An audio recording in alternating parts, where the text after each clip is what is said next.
नमस्कार साथियों, मैं दीप राज आपका फिर से एक बार अपने चैनल में स्वागत करता हूं। आज मैं बात करूंगा कि मास्टर्स जो साथी करना चाहते हैं वो कहां से करें, कैसे करें और किन लोगों को मास्टर्स करना चाहिए। तो मास्टर्स के लिए पहले उन लोगों को मास्टर्स करना बहुत ज़रूरी है जो कि किसी एक विषय में बहुत गहन या डेप्थ में जाना चाहते हैं, तो उनको मास्टर करना बहुत ज़रूरी है। इसके साथ जो लोग रिसर्च में जाना चाहते हैं उनके लिए मास्टर बहुत ज़रूरी है। पीएचडी करना चाहते हैं, एमफिल तो बंद हो गया। और उसके बाद मास्टर्स में आपकी क्रिटिकल थिंकिंग का बहुत ज़्यादा विकास होता है। वहाँ पे एक डिबेटिंग माहौल अच्छा मिलता है आपको। इसके साथ आप किस सब्जेक्ट में बहुत अच्छी कमांड बनाना चाहते हैं, आपको लगता है कि आपका सब्जेक्ट काफ़ी कमज़ोर है तो आप उसमें कमांड बनाना चाहते हैं, तो आपको मास्टर करनी चाहिए। क्योंकि मास्टर्स में आपको बहुत डिटेल में बताया जाता है, आपको सब्जेक्ट के अंदर बहुत डेप्थ में जाना पड़ता है कि सब्जेक्ट की ब्यूटी जो है, उसकी डेप्थ जो है वो कैसी रहती है, वो आपको मास्टर में पता चलता है। इसके साथ साथ जो लोग college cadre as a assistant professor जाना चाहते हैं या किसी विश्वविद्यालय में आने वाले समय में प्रोफेसर बनना चाहते हैं, उनके लिए मास्टर्स का होना बहुत ज़रूरी है। इसके साथ अगर आप सिविल लाइन में घुसना चाहते हैं, यूपीएससी पीसीएस वगैरह में अपना हाथ आजमाना चाहते हैं, तो आपको मास्टर्स करना चाहिए। क्योंकि इससे आपको बेनिफिट ये मिलता है कि आप इसके साथ साथ मास्टर्स का सब्जेक्ट जो है उसको एज ए ऑप्शनल ले सकते हैं। आपकी मास्टर्स में उसमें अच्छी कमांड बन जाती है, आपको पता होता है, तो उनके लिए भी मास्टर्स बहुत अच्छा रहता है। इसके बाद मैं ये बोलूँगा आपको कि मास्टर्स के लिए कौन से इंस्टीट्यूट हिमाचल में बहुत अच्छे हैं। तो इसके लिए हमारे 3 विश्वविद्यालय हिमाचल में हैं, जिसमें कि हिमाचल प्रदेश विश्वविद्यालय एचपीयू, जहाँ से मैंने भी मास्टर्स किया है 2020-22 के सेशन में, वो एक है। दूसरा यहाँ पे central university of Himachal Pradesh, जो कि धर्मशाला के नाम से है, बट उसका जो कैंपस है वो अभी बन रहा है देहरा में। अभी वो किराए के कैंपस में धर्मशाला 1, शाहपुर 2 और देहरा में 3 जगहों में कार्यरत है। तो वो भी बहुत अच्छा है, यहाँ पे आपको एक्सपोजर बहुत अच्छा मिलता है। इसके साथ तीसरा जो विश्वविद्यालय है वो है एसपीयू, जो कि मंडी में है, जिस डिस्ट्रिक्ट से मैं बिलोंग करता हूँ वहाँ पे है। और वो भी अभी रिसेंट बना है, तो वहाँ से भी बहुत से सब्जेक्टों में मास्टर्स होती है। तो एचपीयू से मास्टर्स करने के क्या फ़ायदे हैं, मैं ये आपको गिनाना चाहूँगा।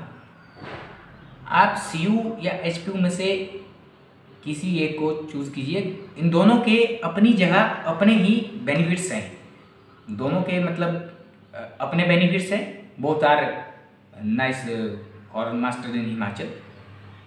अगर बाहर की बात छोड़ दे तो दोनों इंस्टीट्यूट अपनी जगह बहुत ही प्रतिष्ठित है मास्टर के लिए। एचपीयू का जो नैक एक्रीडिटेशन ग्रेड है वो ए है, सीयू का जो नैक एक्रीडिटेशन ग्रेड जो है वो A+ है।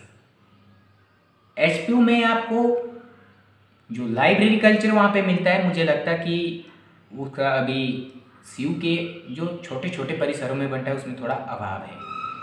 हालांकि रिसेंट मैं धर्मशाला वाले कैंपस में गया था, वहाँ पे उस तरह का माहौल बना हुआ है। और यहाँ देहरा में भी कुछ समय बाद मतलब जो ऑन कंस्ट्रक्शन जो परिसर बन रहा है, जब सारे डिपार्टमेंट वहाँ पे, सभी सब्जेक्ट वहाँ पे आ जाएंगे, तो वहाँ पे भी मतलब बहुत अच्छा एक माहौल बनेगा। उसके बाद नो डाउट जब कैंपस पूरा बन जाएगा, सीयू में मास्टर में एडमिशन लेना बहुत टफ हो जाएगा एज़ कम्पेयर टू एचपीयू।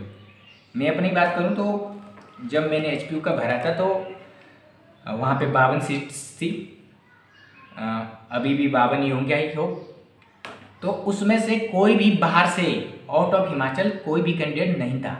जबकि यहाँ पे सीयू में देखा मैंने कि यहाँ पे 33 सीट्स हैं, उसमें बहुत से बच्चे बाहर के हैं। इवन उड़ीसा तक, साउथ से बच्चे नॉर्थ तक आ रहे हैं पढ़ने। और जब आप सोचिए जब कैंपस पूरा बन जाएगा तो उसके बाद यहाँ पे हिमाचल के बच्चों को एडमिशन लेना एज़ कम्पेयर टफ हो जाएगा, क्योंकि कैंपस देख के बच्चे फिर कैंपस नहीं छोड़ते। अभी ऐसा होता है कि बाहर का बच्चा कोई CUT बेस पे यहाँ पे आता है देखने, तो उसको प्रॉपर कैंपस, कई बड़े बड़े कैंपसों से आए हुए विद्यार्थियों को प्रॉपर कैंपस चाहिए या कुछ और चीज़ चाहिए, तो वो छोड़ के चले जाते हैं, तो एचपी के बंदों को एडमिशन लेना ईजी हो जाता है।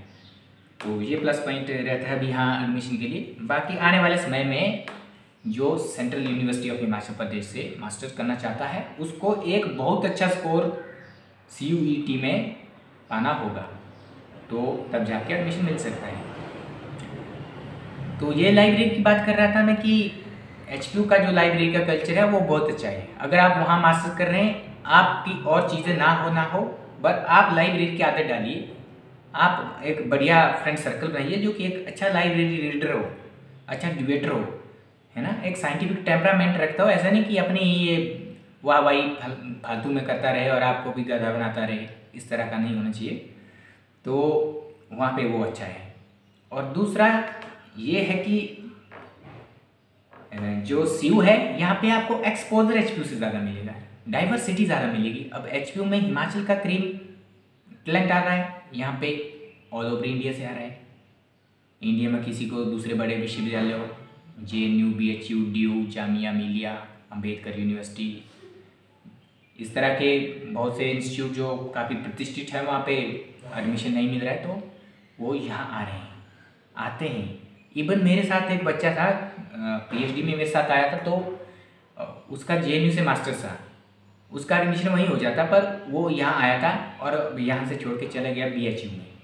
तो मतलब वो कुछ टाइम उसने यहाँ लगाया, 3-4 मंथ उसका आर्कोलॉजी में करने का था, तो आर्कोलॉजी इधर है नहीं, तो वो आर्कोलॉजी के लिए BHU में चले गया। तो एक्सपोजर आपको बहुत अच्छा मिलता है, आपको डाइवर्सिटी मिलती है, different culture, different backgrounds, different areas, different university से स्टूडेंट्स यहाँ मिलते हैं, तो एक्सपोजर की कमी नहीं है यहाँ पे। एक्सपोजर HPU से इस तरह का डाइवर्स एक्सपोजर आपको ज़्यादा ही मिलेगा। और लाइब्रेरी का मुझे इस वाले कैंपस में थोड़ा अभाव लग रहा है, क्योंकि यहाँ पे छोटा है, 2-3 डिपार्टमेंट में, तो उतना लाइब्रेरी कल्चर नहीं है यहाँ पे। पर आने वाले समय में निश्चित रूप से होगा, जब कैंपस बन जाएगा उसमें डेफिनेटली मैं गारंटी से कह सकता हूँ कि बहुत अच्छा लाइब्रेरी कल्चर मिलेगा आपको। और CU में एडमिशन लेना फिर टफ हो जाएगा एज़ कम्पेयर टू HPU। एक तो यहाँ सीट्स कम है, दूसरा यहाँ पे ऑल ओवर इंडिया से आ रहे हैं स्टूडेंट्स, जबकि HPU में सीट्स भी ज़्यादा हैं, लगभग 1.5 गुना होते हैं, और वहाँ पे ज़्यादातर मैक्सिमम बच्चे स्टेट यूनिवर्सिटी को, स्टेट के बच्चे ही प्रेफर करते हैं। सेंट्रल में बाहर के बच्चे भी सेंट्रल यूनिवर्सिटियाँ प्रेफर करते हैं दूसरी स्टेट्सों के, तो वो भी टफ हो जाता है। तो इसके साथ मास्टर के साथ अगर आप मास्टर कर रहे हैं, तीसरा जो विश्वविद्यालय है वो HPU देना है आपको। प्रायोरिटी आप अपने हिसाब से देख लेना, HPU या SPU देंगे, SPU देंगे या CU देंगे। पर ये बोलूँगा कि SPU से CU और HPU बेटर है, वो आप पे डिपेंड है। अगर किसी को ठंड लगती है तो CU ले सकता है, CU काफ़ी गर्म है। अगर किसी का गर्मी से हालत ख़राब होता है तो HPU ले सकता है, ठंड एरिया से है तो वहाँ पे वो अपने हिसाब से आप देख लेना कि किस तरह से आप लेना चाहेंगे। उसके बाद जब एडमिशन हो जाता है तो आप ऐसा नहीं कह रहे कि मास्टर का पढ़ते रहें और वहीं पे रुक जाएं। मास्टर के साथ आप एक्स्ट्रा तैयारी करें। अगर आपका नेट ER की तरफ जाने का मास्टर के स्टूडेंटों के ज़्यादा चांस रहते हैं तो आप फर्स्ट सेमेस्टर से ही पढ़ना शुरू करें। उसके लिए भी मैं बताता रहूँगा, मैंने खुद नेट ER 5 टाइम दिया है और मेरा 3 बार नेट 1 क्वेश्चन से और 2 बार 2-2 क्वेश्चन से, मतलब 1 बार 1 क्वेश्चन से और 2 बार 2-2 क्वेश्चन से नेट नहीं हुआ था। फिर मैंने नेट किया, फिर मैंने सेट किया, फिर मैंने JR किया। तो उसके बारे में मैं थोड़ा वीडियो बनाता रहूँगा। आपको कोई गाइडेंस चाहिए होगी, खासकर इतिहास की चाहिए होगी, तो इतिहास का मैं खुद विद्यार्थी हूँ, तो मैंने खुद किया, तो मुझे एक अच्छा अनुभव इस फील्ड का है। अगर आप नेट JR में नहीं जाना चाहते हैं कोई बात नहीं, आप कोई और जाना चाहते हैं, सिविल लाइन चाहता है तो उसकी तैयारी कीजिए। ये भी नहीं करते तो कॉम्पिटिटिव की आप साइड बाय साइड तैयारी रखिए। नहीं तो होता है ऐसा कि मास्टर खत्म हो जाती है, उसके बाद आपको लगता है यार अब तो मेरे पास है नहीं, तो घर बुला लेंगे घर वाले, क्या करें।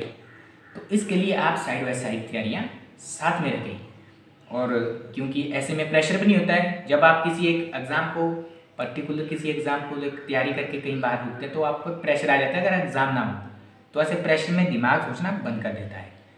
तो इसलिए जब आप मास्टर कर रहे हैं तो आपका प्रेशर नहीं होता, आपको पता है कि मेरी मास्टर्स भी साथ में हो रही है, उधर से एग्ज़ाम हो रहा था, प्रेशर हैंडल करना आपको ईजी हो जाता है। तो आप साइड बाय साइड तैयारी रखें। तो यही बात है दोस्तों। बाकी अभी जैसे ही विश्वविद्यालय में CUET तो हो चुका है, उसका स्कोर तो आपको पता है कि आपका क्या है। यहाँ पे सेंट्रल यूनिवर्सिटी में अभी जब मास्टर्स के लिए CUET स्कोर के बेस पे आवेदन मांगे जाएंगे, तो आप अप्लाई कीजिएगा जिन्होंने दिया है। बाकी जो HPU के लिए ट्राई कर रहे हैं वो कोशिश कंटिन्यू रखिए। अभी वहाँ पे एंट्रांस होना बाकी है, तो अच्छी तैयारी कीजिए, एंट्रांस दीजिए, वहाँ पे नंबर पड़ जाता है, इतना भी टफ नहीं है। पर आपको एक अच्छा प्रिपेयर करना होगा। आप, मुझे लगता है कि आप 50% पेपर पढ़ के कर सकते हैं, 25% पे आप फिर उसके बाद रिवीजन चाहिए, और 25% आपका प्रैक्टिस करके पता चलता है कि क्या कमियाँ रही हैं। तो इस तरह से आप पढ़िए, रिवीजन कीजिए, प्रैक्टिस कीजिए और अच्छे से दीजिए, तो वहाँ पे नंबर भी पढ़ना निश्चित है। तो ये बात है साथियों। बाकी नहीं भी पढ़ता है तो उसके बाद बहुत से SPU है मंडी, वहाँ भी नहीं पढ़ता, तो फिर कॉलेज से भी आप कर सकते हैं। पर आप तैयारी कीजिए, उसके बाद जो पैसा इन्वेस्ट हो रहा है आप पे, उसको बर्बाद मत जाने दीजिए। पैसा बहुत वैल्यू है।